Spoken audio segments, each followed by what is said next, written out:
माता पिता की सेवा करो। गांव के पंघट पर चार औरतें पानी भरने आई। पानी भरते भरते वे एक दूसरे से बातें करने लगी। चारों के एक एक पुत्र थे।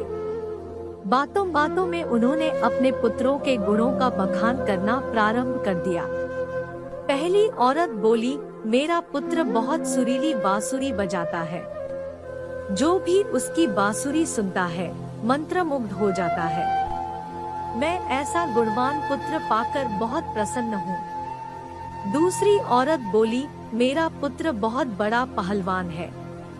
इस गांव में ही नहीं बल्कि दूर दूर के गांव में उसकी बहादुरी का डंका बजता है। ऐसा गुणवान पुत्र भगवान सबको दे। तीसरी औरत कहाँ पीछे रहती, वह बोली, मेरा पुत्र कुशाग्र बुद्धि है। उससे अधिक बुद्धिमान इस पूरे गांव में नहीं। लोग अपनी समस्याएं लेकर उसके पास आते हैं।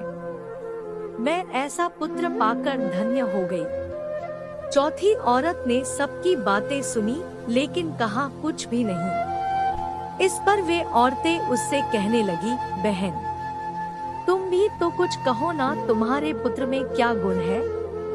कोई न कोई गुण तो उसमें अवश्य होगा। वह औरत बोली, क्या कहूँ बहनों, मेरे पुत्र में तुम्हारे पुत्रों की तरह कोई गुण नहीं है। उसकी बात सुनकर तीनों औरतों ने गर्व से अपना सिर उठा लिया। कुछ देर में सबने पानी भर लिया और वापस जाने के लिए अपना अपना घड़ा उठाने लगी। उसी समय पहली औरत का पुत्र हाथ में बांसुरी लिए वहां से गुजरा। उसने देखा कि उसकी माँ पानी से भरा घड़ा नहीं उठा पा रही है, किंतु वह यह अनदेखा कर बांसुरी बजाते हुए वहां से चला गया। दूसरी औरत का पहलवान पुत्र कुछ ही दूरी पर मुदगर घुमा रहा था। उसकी माँ कुएं से घड़ा उठाकर जैसे ही उतरी, उसका पैर फिसल गया।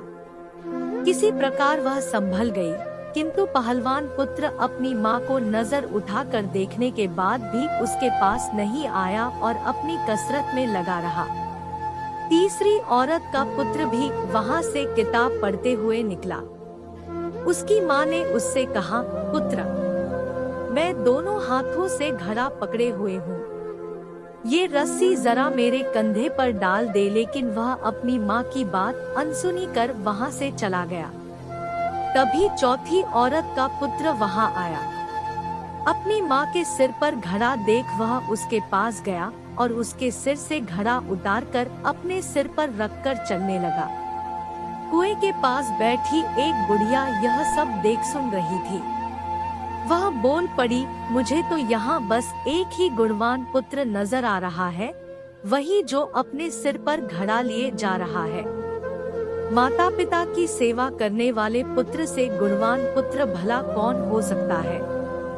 गुणवान वही है जो अपने माता पिता की सेवा करे और साथ ही सबकी सहायता के लिए तत्पर रहे।